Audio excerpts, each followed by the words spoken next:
Ok. Vamos a hablar de cáncer de colon y recto el día de hoy. Es un cáncer bastante frecuente. Tenemos artistas conocidos que han tenido este tipo de cáncer. Entonces vamos a comenzar a ver la frecuencia de este cáncer a nivel mundial primero, ¿no? Tenemos la información del 2020, donde vemos que 19.3 millones de casos nuevos. De estos 19.3 millones, 10 millones han fallecido y tenemos ahorita 50.6 millones viviendo con cáncer. Si lo clasificamos entre hombres y mujeres, podemos ver que a nivel mundial, en varones es la tercera causa y en mujeres la segunda causa, a nivel mundial. Ahora vamos a ir bajando. Nos vamos a América. En América esta es la segunda causa de muerte y en frecuencia en varones tenemos el 8% y en mujeres también en el tercer lugar con 8.2%. ¿Sí? Ahora, vámonos más cerca, a Lima. En Lima lo encontramos acá. ¿Ves? 1, 2, 3, 4. La sexta causa de frecuencia de cáncer es el cáncer de colon. ¿Sí? Ahora más cerquita todavía. Vámonos a Arequipa. En Arequipa lo encontramos acá. ¿Sí? Con una frecuencia bastante alta en lo que es cáncer del colon. Ahora, hace poquito, ha sido el 31 de marzo, que se ha conmemorado el Día Mundial contra el Cáncer. ¿Por qué? ¿Por qué se hace un Día Mundial contra el Cáncer? Porque este cáncer es prevenible. Si nosotros hacemos nuestros controles, o bueno, las personas hacen sus controles, pues podemos llegar a una prevención y que no aparezcan estos cánceres más adelante. ¿Sí? Si encontramos de chiquito, lo podemos sacar. En el Perú es el quinto cáncer de mayor incidencia.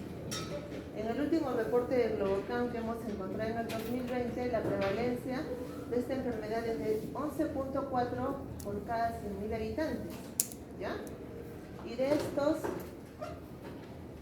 cada año se registran nuevos pacientes que son 4.636 y de estos 4.600, 2.600 fallecen. O sea, sí es una cantidad bastante elevada. Pues ahora vamos a hablar en sí de lo que es el cáncer de colon. Tenemos una distribución. ¿Dónde se presenta más? Ustedes pueden ver en el colon ascendente, el colon ascendente es el 25%, en el transverso es el 15%, en el colon descendente en el 5%, y si sumamos sigmoides y recto, pues tenemos la mayor cantidad en esta zona. ¿Sí? Si sumamos además la unión de los dos, que es un 10%, es la mayor cantidad de cáncer se encuentra en la parte distal del colon. Ahora, en Latinoamérica, 38% del diagnóstico se hace con una enfermedad localizada. O sea, encontramos pequeñitos, así, los pólipos. El 36% de este diagnóstico ya es regional, ya se va un poco más allá. Y el 21% se hace un diagnóstico a distancia, o sea, ya encontramos metástasis. Y factores pronósticos a los 5 años de estos pacientes. Si es un cáncer localizado, tiene un 91% de supervivencia. Entonces, esto es bastante importante porque si nosotros encontramos temprano el cáncer, en este paciente le ofrecemos una calidad de vida y un tiempo de vida mayor. ¿Ok? El 71% de supervivencia se afecta a la región baja. Como hemos visto, es lo más frecuente, pero también tiene mayor supervivencia. Y el 17% cuando ya encontramos a distancia. Ahora, de etiología. Acá pueden ver una balancita. Un señor, ¿no?, que está con todo lo que se come toda su vida, todo lo mal que hace. Por ejemplo, es un señor que tenemos que tener en cuenta, que es un paciente mayor, de 50 años, aumenta el riesgo de tener cáncer. Es uno de los factores de riesgo. Otro, la dieta. Este señor come sus parrilladas, come sus chanchos, come todo lo que puede, come ahumado, y esto favorece a que tenga mayor incidencia en el cáncer. Otro, que tenga historia de cáncer o de pólipos en la familia o en él mismo, o sea, que se ha hecho procedimientos anteriores y que le han encontrado un pólipo. Que tenga parientes que hayan tenido cáncer, que sea un paciente obeso y sedentario y encima que fume. Y acá tenemos también un punto importante que es la herencia familiar genética, ¿no? Hay algunos cáncer de colon que están asociados genéticamente a algunos síndromes. ¿Sí saben algún síndrome? ¿Kersieger? ¿Dónde están mis alumnas? Ahí están mis alumnas. Ahí les he dicho. No se acuerdan. Ok, ahorita los vamos a revisar, no hay problema. Entonces acá vamos a ver bien los factores de riesgo ambiental. ¿Ya? Como hemos revisado en la lámina anterior, tenemos que es una edad mayor a 50 años. ¿Y quién es más frecuente? En los hombres. ¿Por qué es más frecuente en los hombres? Porque tiene una debilidad genética en relación a este tipo de cáncer. El consumo de alcohol, el consumo de carnes procesadas, la dieta rica en grasa y pobre en fibra, el tabaco, la obesidad, el sedentarismo. Además, está asociado a la diabetes y a un síndrome metabólico en el paciente. Procesos inflamatorios crónicos como la enfermedad inflamatoria intestinal, cualquiera de las dos que tenemos. Historia de cáncer de colon hereditario, familia con historia de cáncer de colon o pólipos adenomatosos y que encima el paciente tenga una deficiencia de consumo de calcio, folato, vitamina B6 y de vitamina D y de selenio. ¿Y dónde encontramos todos estos alimentos?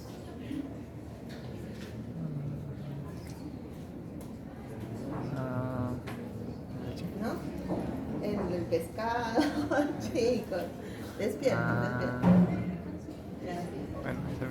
Ahora, factores predisponentes de cáncer de colon. Vamos a ir de lo menos al mayor riesgo. El menor riesgo moderado o medio es que, bueno, el paciente sea mayor de 50 años. Que no tenga ningún tipo de antecedente familiar. Que no tenga antecedente personal de haber tenido un adenoma o un cáncer de colon rectal. O que no tenga ningún antecedente de una enfermedad inflamatoria. Entonces, esto es un riesgo menor en el paciente. ¿Cuándo aumenta el riesgo? Cuando este paciente tiene un antecedente de personal de cáncer de colon ha tenido o algún antecedente de haber presentado algún pólipo adenomatoso, algún antecedente familiar con cáncer de colon esporádico o algún antecedente familiar que haya tenido un adenoma esporádico. ¿Cuándo aumenta más el riesgo aún? Cuando tenemos un cáncer de colon no polipósico hereditario, como el más frecuente de todos, el síndrome de Lynch. Otros síndromes polipósicos, que sería la poliposis adenomatosa familiar, la poliposis familiar atenuada, asociada al gen MYC, el Pearce-Jeghers, la poliposis juvenil, la enfermedad de poliposis hiperplástica y la presencia de enfermedades inflamatorias intestinales, como por ejemplo la colitis ulcerativa y la enfermedad del Crohn, ¿cierto? Que hemos visto que están bastante asociadas. Ahora vamos a hablar de esta partecita. Vamos a tratar de entenderlo para que les quede más claro cómo es que sucede todo esto del cáncer de colon asociado a los genes. Nosotros tenemos las células normales, ¿no? Nuestra mucosa de colon normal, que se forman las células y llega hasta un nivel donde ya no se deben de seguir formando más células. Pero ¿qué pasa? Hay una anomalía del gen APC en sus factores MSH1 y el H2 y que esto se asocia a los síndromes hereditarios. ¿Y qué pasa? Entonces ya no deja de producirse las células ahí, sino comienzan a producirse más células, ¿no? Entonces hay un patrón hiperproliferativo. ¿Y esto qué pasa? Por esta inactivación del gen APC que hemos mencionado antes, se forma el adenoma, asociado al gen, a la deleción del TP53, alteración de la parte 18Q y a la mutación del gen KRAS. Estas son las principales. ¿Y qué pasa con este adenoma? Ya tenemos un adenoma. ¿Qué quiere decir que hay adenoma? Quiere decir que ya hay una displasia. Entonces, cuando ya hay un adenoma y hay displasia, y hay una alteración en la forma de las células mayor, y esta displasia fácilmente puede degenerar a un cáncer. ¿Sí? Clarito, ¿no? Ahora vamos a entenderlo un poquito mejor. La genética molecular. Existen 3 cambios que tienen que haber para que se dé lugar al desarrollo de un cáncer de colon. ¿Y cuáles son los cambios principales? La alteración de los protoncogenes, la pérdida de la actividad de los genes supresores tumorales y las anomalías de los genes que participan en la reparación de los errores de emparejamiento de las bases del ADN. Los adenomas, como hemos mencionado, los adenocarcinomas se originan en el contexto de una inestabilidad genómica, porque las células epiteliales adquieren un número de mutaciones. Como hemos visto en el cuadro anterior, hay una mutación, una alteración de estos, y se comienza a convertir, ya no es algo benigno, sino se convierte en una neoplasia. Ahora, nosotros tenemos la inestabilidad genómica y la inestabilidad microsatelital. Son 2 cosas diferentes, vamos a hablar sobre ellas. A ver, en este cuadro vemos que hay un epitelio normal, ¿no es cierto? Se altera, ingresa el gen APC y se da una alteración displásica. Las criptas comienzan a alterarse, se comienzan a crecer y hay una displasia. Aquí se da el adenoma temprano, entra el gen KRAS, se da el adenoma tardío y se produce el cáncer, ¿ok? Y del cáncer saltamos a un cáncer metastásico que puede llegar principalmente al hígado, que es donde mayormente llega el cáncer de colon. Ahora, si hay una alteración o una mutación génica por IMC, se da una inestabilidad cromosómica. Pero si hay una inactivación de la reparación de los errores, se da una inestabilidad microsatelital. Esa es la diferencia. En todo se da igualito, solamente que en una se da una alteración en los errores de emparejamiento de las bases y en la otra se da una mutación genética. Esa es la diferencia entre los dos.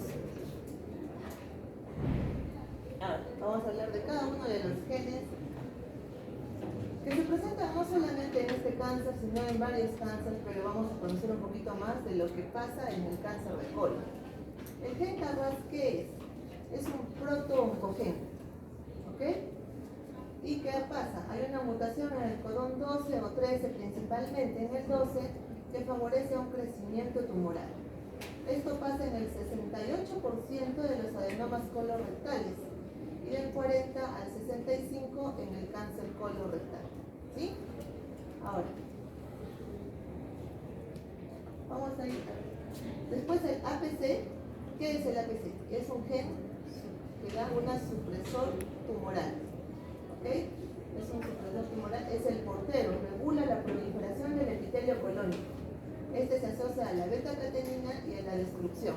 Vamos a ir entre esta y la otra lámina para que entiendan mejor, ¿sí?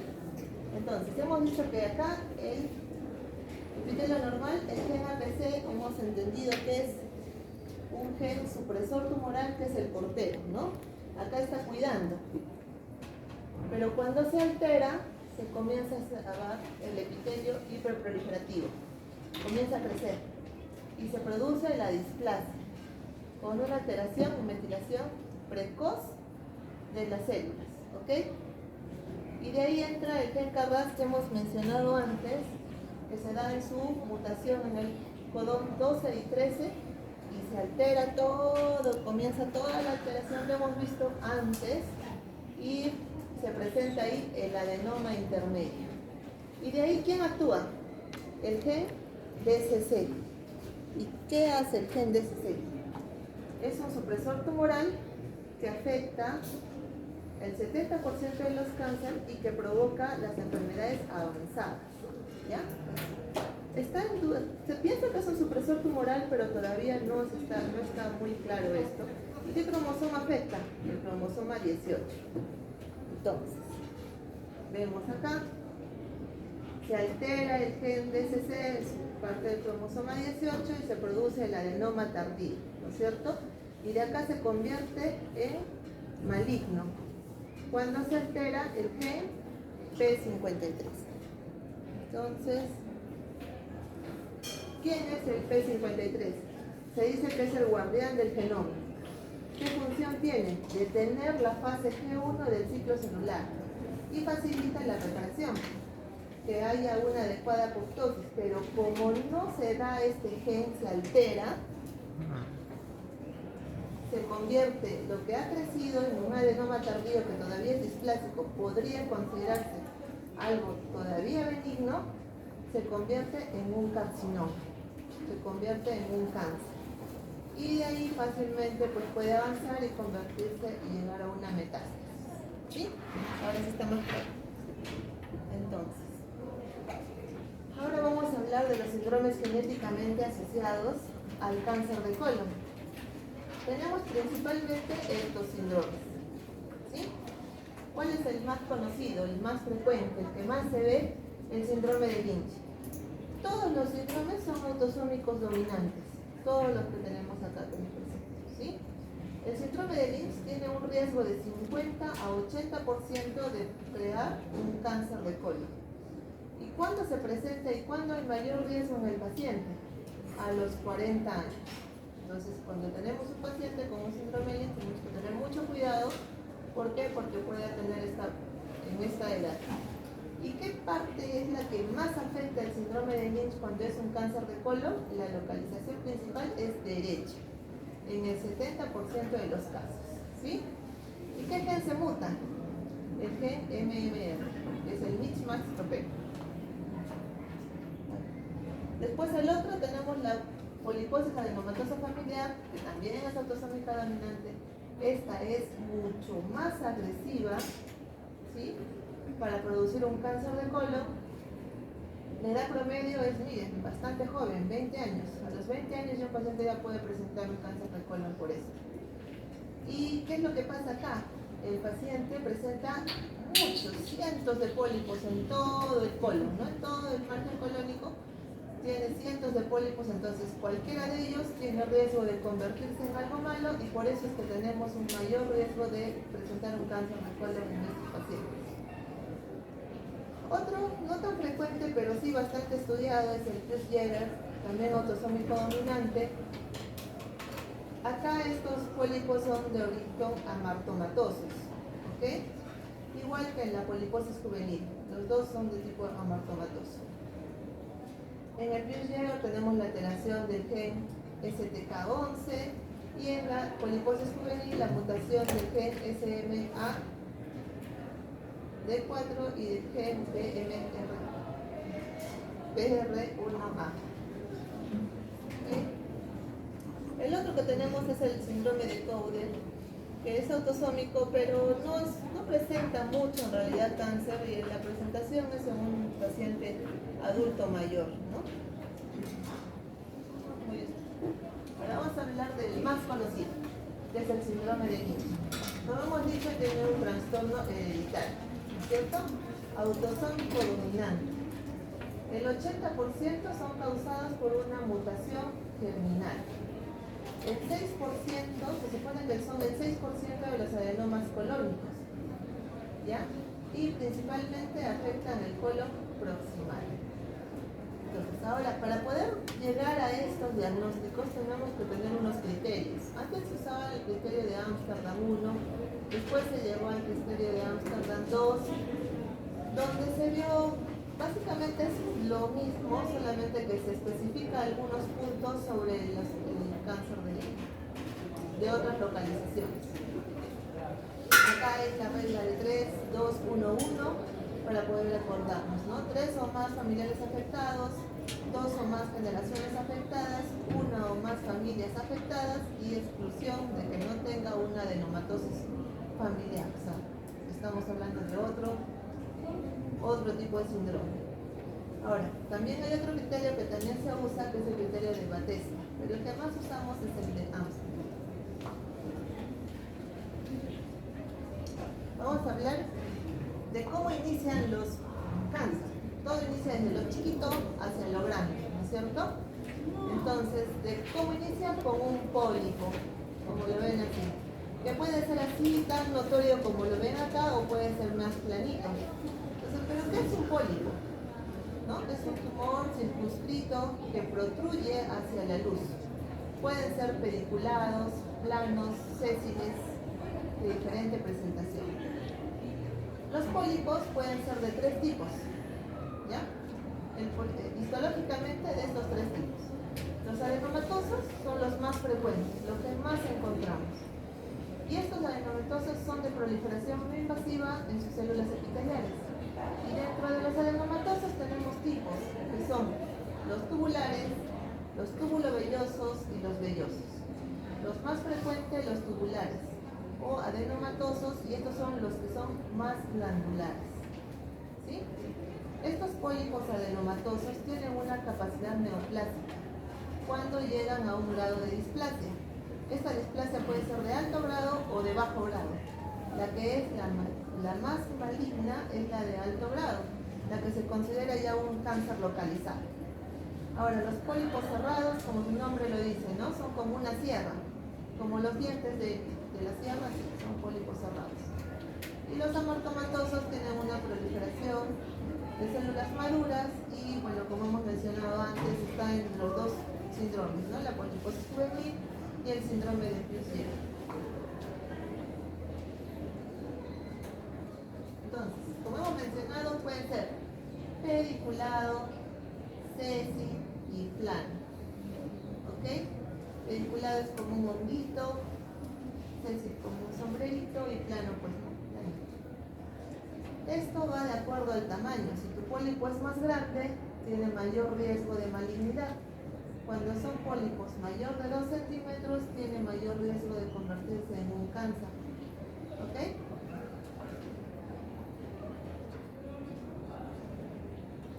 Acá podemos ver. Ahora, los pólipos adenomatosos, como hemos visto, tubulares, tubulovellosos y vellosos son estos. Tubulares, tubulovellosos y los vellosos. Como les mencioné, como las. ¿Okay?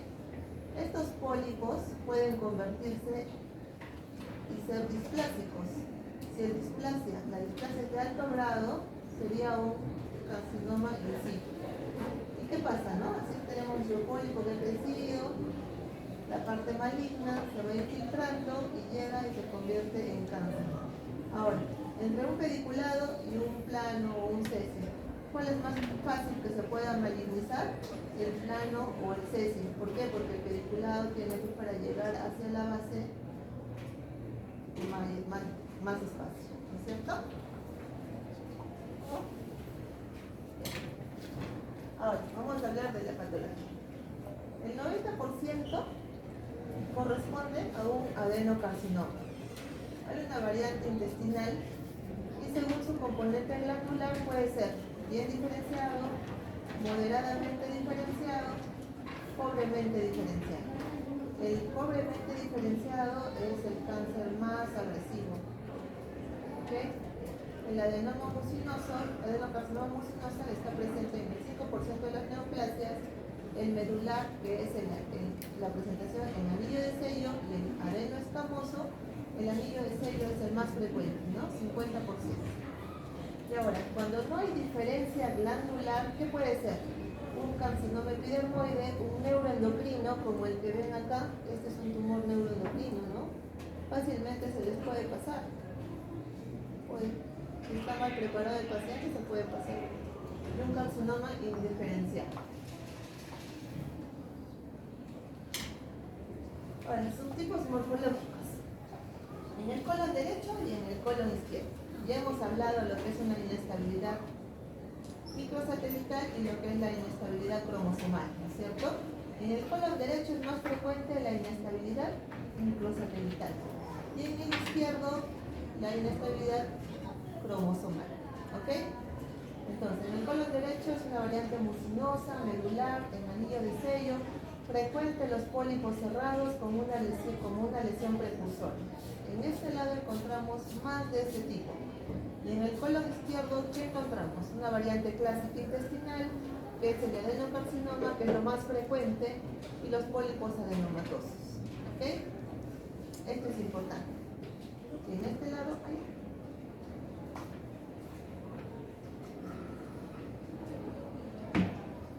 Características. de la inestabilidad microsatelital. Entonces, la inestabilidad microsatelital, ¿qué diferencia tiene con la estabilidad microsatelital?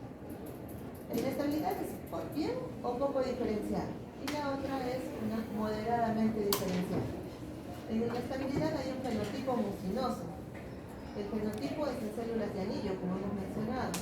Hay un patrón de crecimiento bien diferenciado, a diferencia de que en el microsomal, que es un factor de riesgo de crecimiento infiltrante. ¿Okay? Este infiltra y el otro no infiltra. Esta, la inestabilidad microsatelital, tiene una reacción inflamatoria tipo o parecida a la enfermedad de Crohn. Y en la estabilidad, pues no hay este tipo, no se parece a la enfermedad de Crohn. Acá hay linfocitos tumorales prominentes, acá no hay linfocitos intratumorales, acá es la ausencia de una necrosis sucia y acá hay abundante necrosis sucia en lo que es patológicamente, ¿no?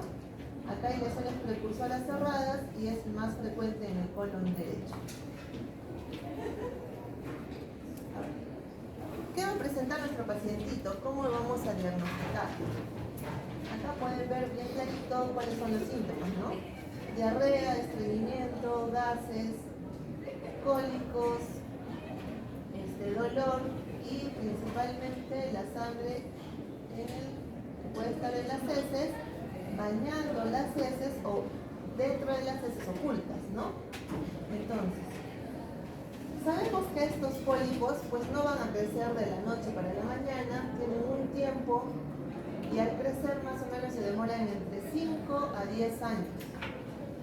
Y por eso es que los síntomas no son tan pronto apenas aparezcan los cánceres o el cáncer de colon. Muchas personas llegan asintomáticas con hemorragias ocultas, ¿no?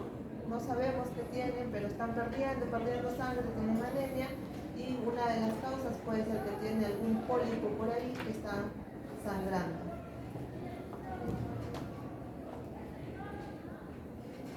Entonces, en el colon derecho, ¿cómo se presenta el cáncer en el colon derecho?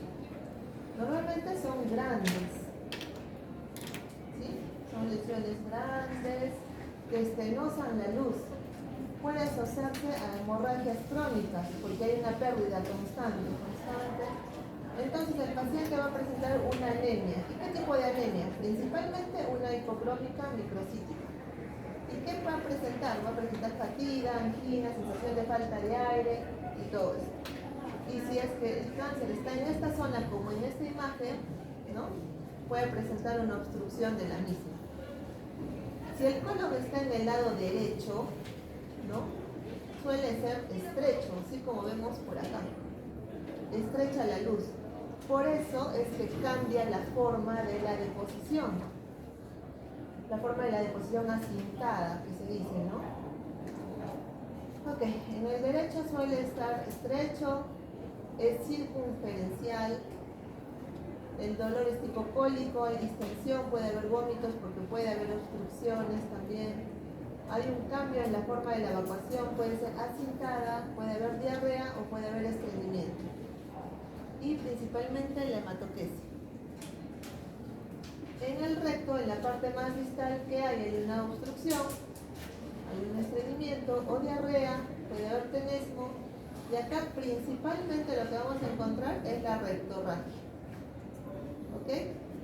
Y por la proximidad hacia otros lados puede presentar el paciente otros malestares como dolor perineal, de repente hematurias, infecciones urinarias porque se puede fistulizar, ¿no? ¿Con qué podemos diferenciar a nuestro cáncer de colon? No todo lo que sangra es cáncer, no todo lo que se altera es cáncer. Ustedes ven acá, pueden pensar de que esto es un cáncer, ¿verdad? Porque parece. Está estrecha la luz, hay erosiones, hay fibrina, pero esto es el inicio de una colitis isquémica. Y si ustedes lo ven, parece que fuera un cáncer, pero no lo es. Otra causa de sangrado muy frecuente son los divertículos, que pueden sangrar y el paciente no puede pensar de que es por por cáncer, ¿no? Que está sangrando. Las enfermedades inflamatorias intestinales, como la enfermedad de Crohn, la enfermedad de la colitis ulcerativa, como vemos acá, ¿no es cierto? Otras enfermedades infecciosas, como la tuberculosis, la mebiasis, los hongos, tumores benignos, que haya pólipos, que también pueden sangrar, más frecuente en los niños, que son sangrantes, en la parte más distal en los niños, las úlceras rectas solitarias por algún tipo de lesión. A ver, también podemos encontrar cambios en los hábitos intestinales, que pueda tener diarreas, ¿no? Enfermedades inflamatorias intestinales, el uso de algunos fármacos e incluso el colon irritable. La gente se queja de dolor y uno piensa que el dolor es porque está pues con un cáncer. ¿Quién puede producir estenosis? Puede producir una colitis por enfermedad de Crohn, la isquemia, como hemos mencionado, y la radiación en su secuela tardía, ¿no? Que presenta la proctitis actínica, y la proctitis actínica también sangre, y uno puede pensar de que se ha reactivado el cáncer aledaño, muy frecuente en el cáncer de próstata en los pacientes, porque se les da radiación y la radiación por la zona quema esta parte y el paciente presenta esta proctitis actínica. Ahora, características anatomopatológicas y moleculares. Vamos a mencionar algunas rápidamente características. Tenemos que ver la profundidad de la penetración en la pared del colon. Entonces, si hay una profundidad mayor, va a haber un aumento del pronóstico, ¿no? La penetración va a empeorar el pronóstico. El número de ganglios linfáticos regionales, un mayor número, obviamente peor pronóstico. Margen de resección, que la zona que hemos retirado, que se ha retirado del cáncer, no está limpia, entonces quiere decir que hay un peor pronóstico. Si hay un tumor residual después de la resección, también tenemos un peor pronóstico en nuestro paciente. Las células tumorales microscópicas empeoran el pronóstico. Ahora, morfológicamente y de histología del tumor tenemos el grado de diferenciación. Según el grado va a haber la alteración de estos tumores. Según la invasión también, que sea venosa, linfática o perineural, si ya tenemos invasión, quiere decir que tenemos un peor pronóstico en nuestro pacientito. Molecularmente, como hemos hablado ya de todos los genes afectados, todo cuando se encuentran, pues hay un peor pronóstico del paciente. Clínicamente, si el paciente es asintomático, puede mejorar el pronóstico porque quiere decir que es algo todavía pequeño, resecable. Duración de los síntomas, no hay un efecto demostrado. Si el paciente pues tiene pocos síntomas o muchos síntomas y por el tiempo, no quiere decir de que presente mayor riesgo o menor riesgo de cáncer. Que haya obstrucción del colon, perforación del colon, peor pronóstico. Ahora, el diagnóstico. ¿Cómo comenzamos? Primero, como todo, la historia clínica del paciente. En la historia clínica le preguntan los antecedentes familiares y personales. Haces la prueba de Guayaco o la prueba de Tevenon, como ustedes lo conocen, ¿no? En nuestro medio. Y encuentras positivo en la prueba de Guayaco, entonces tienes que entrar a una colonoscopía completa, tienes que revisar todo el colon para eso. Si tú estás pensando que tu paciente tiene un riesgo, tienes que prepararlo bien el paciente para poder tomar una adecuada toma de biopsias. Como vemos ahí, se están tomando las biopsias. Entonces, ¿cuál es la prueba de oro? El estándar, el diagnóstico principal para poder hacer un diagnóstico de cáncer de colon es la colonoscopía. Y en la colonoscopía, ¿cuál es lo principal que vamos a hacer?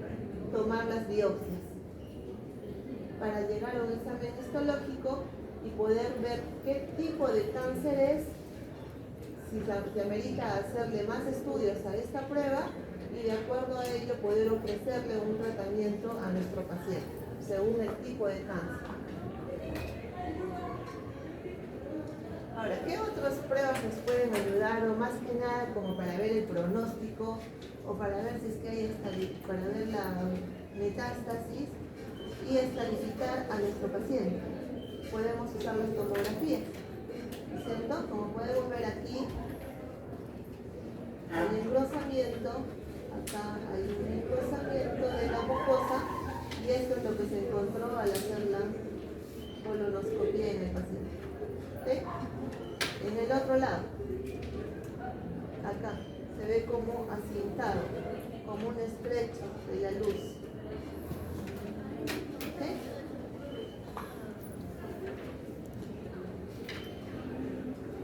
Entonces, vamos a ver si nos sirve o no nos sirve y cuánto nos sirve. La prueba de sangre oculta en heces es sensible en un 60-80% y tiene una especificidad baja. ¿No? ¿Por qué? Porque el paciente tiene que estar adecuadamente preparado.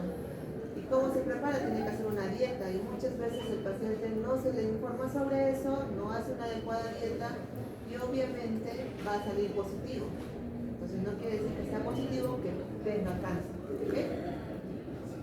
El ADN fecal se usa, el costo es elevado, poca disponibilidad, en realidad en el Perú no se usa mucho. La colonoscopia es el gol estándar, tiene una sensibilidad del 90%. Y además, ¿por qué es el gol estándar? Porque nos permite varias cosas, ¿no? Si encuentras el pólipo, puedes sacar el pólipo, resecar el pólipo. Si de repente no es un pólipo y es ya un cáncer, puedes teñir, pintarlo, como tatuarlo, para que la persona, el cirujano más adelante, pueda encontrarlo con facilidad y poder ver dónde está la lesión y resecar la zona.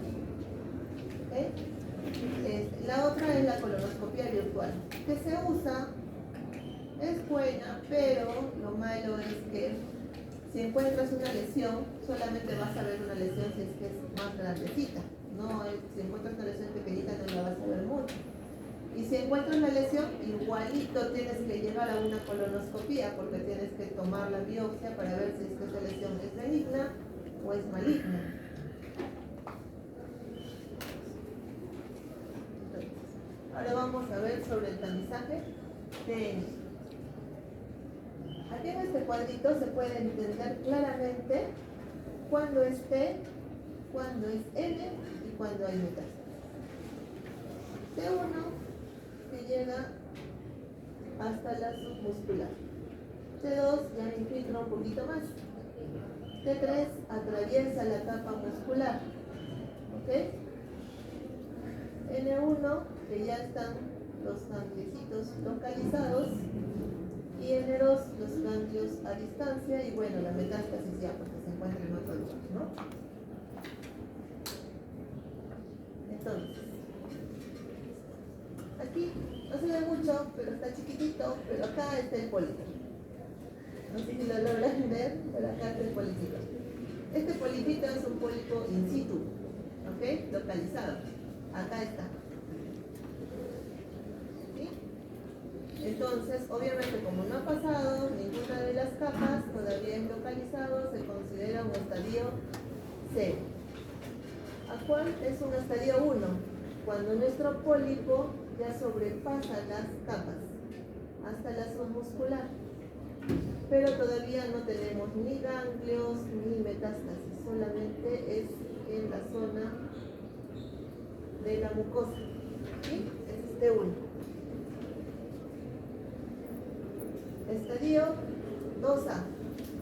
El estadio 2A ya tenemos que infiltra, pasa, pero todavía no daña los ganglios linfáticos.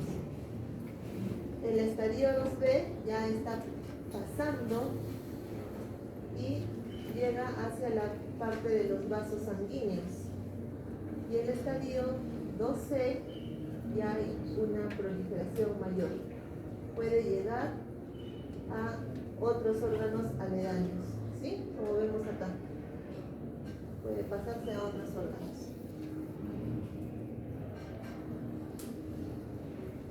Ahora, en el grupo 3A, ¿qué pasa? Ya tenemos nuestra lesión, ya pasó todo, pero infiltró los ganglios. Ya hay metástasis a 1 a 3 ganglios. Estadio 3A, están lo mismo, pero ya hay más ganglios, de 4 a 6 ganglios. Esa es la diferencia entre uno y el otro. ¿Sí? 1 a 3 y 4 a 6 ganglios.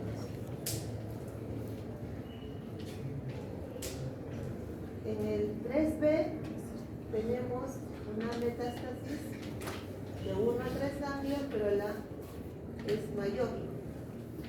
En el 2B, que tiene el grupo 2, tenemos una metástasis igual de 4 a 6 ganglios, y en el otro, que es el 3B, que es grupo 3, hay de 7 o más gangliositos. ¿Sí? 7 o más gangliositos que están infiltrados. Ahora vamos al estadio 3C. En el 3C estamos con metástasis de 4 a 6 ganglios, como nos hemos quedado en el grupo anterior, pero ya están localizándose hacia la parte más a distancia. En el estadio 3C, grupo 2, tenemos más ganglios localizados, pero ya a distancia, ¿sí? No son tan a la zona. En el estadio 4, pues ya tenemos todo. Tenemos en el grupo A, tenemos una metástasis, no solamente a los ganglios, sino también a un órgano aledaño. ¿Cuál es el principal órgano al que llega? Al hígado. ¿Okay?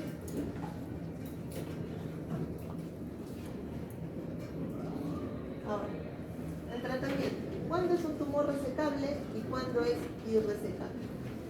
Un tumor resecable, hay una eliminación completa, o sea, se retira todo el tumor. Hay una eliminación posterior del tumor residual, entonces hay una mejor respuesta a una quimioterapia adyuvante y está indicada para el cáncer colorectal en estadio 3. Y mejora los resultados en un cáncer cuando tenemos un estadio 2 de alto riesgo. La curación es probable cuando la metástasis es limitada y la lesión primaria es resecable. ¿Okay? Entonces sí tenemos es favorable cuando nuestro tumor es resecable. Pero si nuestro tumor es irresecable, primero tenemos que ir a una radioterapia y a una quimioterapia para tratar de reducir un poquito el tumor y poder optar por una cirugía curativa o una cirugía paliativa, para lograr una supervivencia del paciente y darle una calidad de vida ahí mismo. ¿Ya? A veces solamente se hace la resección solamente por calidad para evitar las obstrucciones. Acá podemos ver, esto es básicamente parte de cirugía, ¿no? No es tanto de gastroenterología, pero igual. Podemos ver, según la localización del cáncer, el tipo de cirugía que se va a hacer, porque tiene que resecarse, tiene que cortarse parte del colon. Si está en el ciego o en el colon ascendente, es una hemicolectomía derecha con una anastomosis de ilio con un colon del colon restante. Si está en el transverso, se hace una hemicolectomía derecha ampliada hasta la zona del ángulo hepático, del ángulo esplénico, y una anastomosis con el hilo terminal del colon restante. Si está en el ángulo esplénico en esta zona, ¿no?, se hace una hemicolectomía izquierda con una anastomosis terminal del transverso con el recto. Si está en la unión recto-sigmoidea, se resecciona la zona, pero si está muy abajo,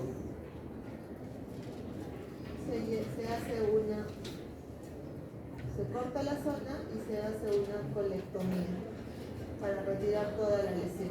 Y se procede pues en esta zona a hacer la radioterapia y la quimioterapia. Ok, entonces, lo importante del cáncer de colon es llegar a la prevención, ¿no es cierto? ¿Cómo es la prevención? Si el paciente tiene más de 50 años, pues tiene que hacerse su colonoscopía porque va a haber mayor riesgo de que presente. Las guías indican que normalmente a los 50 años ya todas las personas deberíamos tener una colonoscopía. Pero lamentablemente, pues en el Perú no se hace esto, ¿no? A menos de que tengas algún tipo de seguro particular que te ofrezcan hacer este tipo de controles.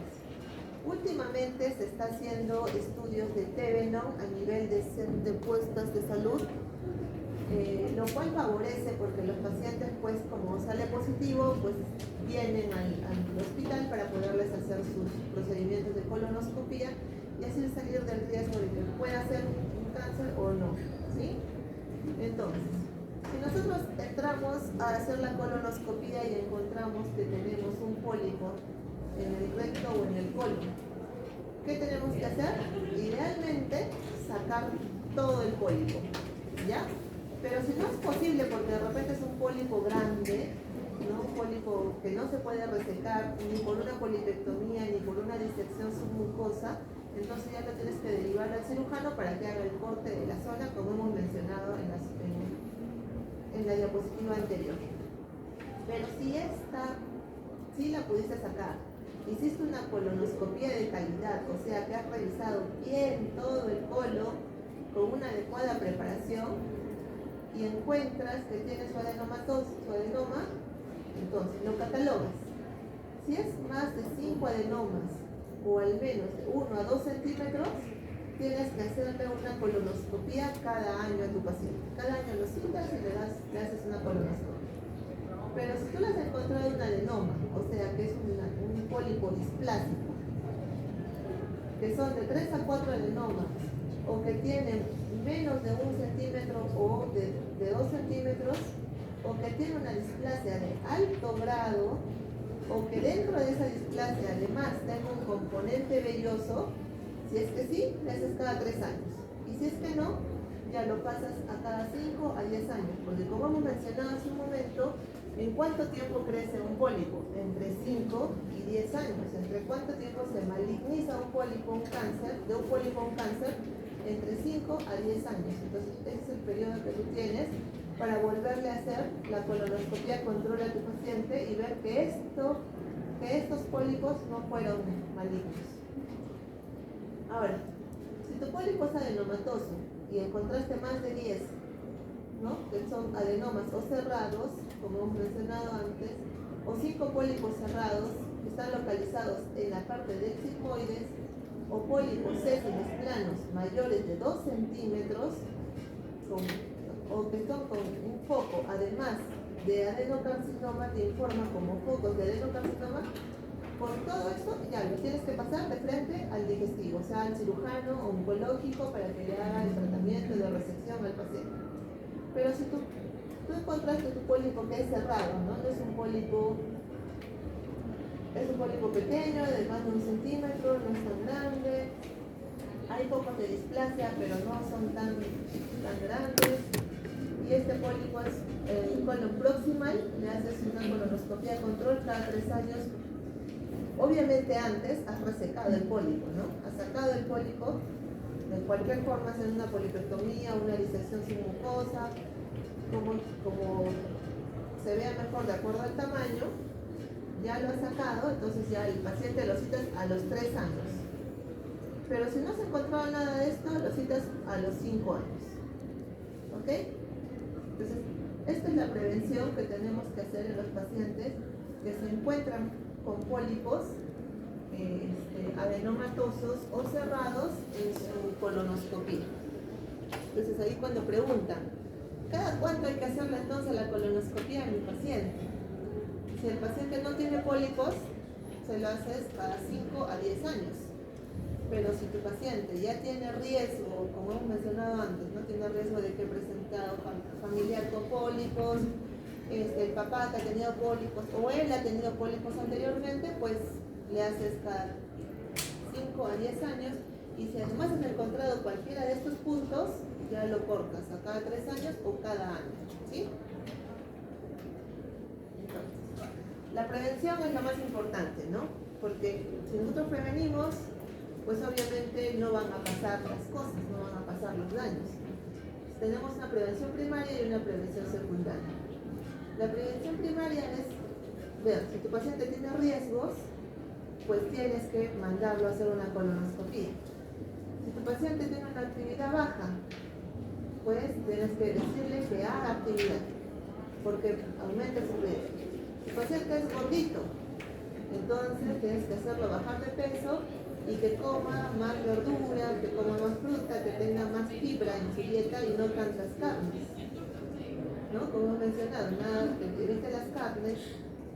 Y bueno, el uso de la fibra en sí, como fibra, hay que tener cuidado porque todo exceso también es malo.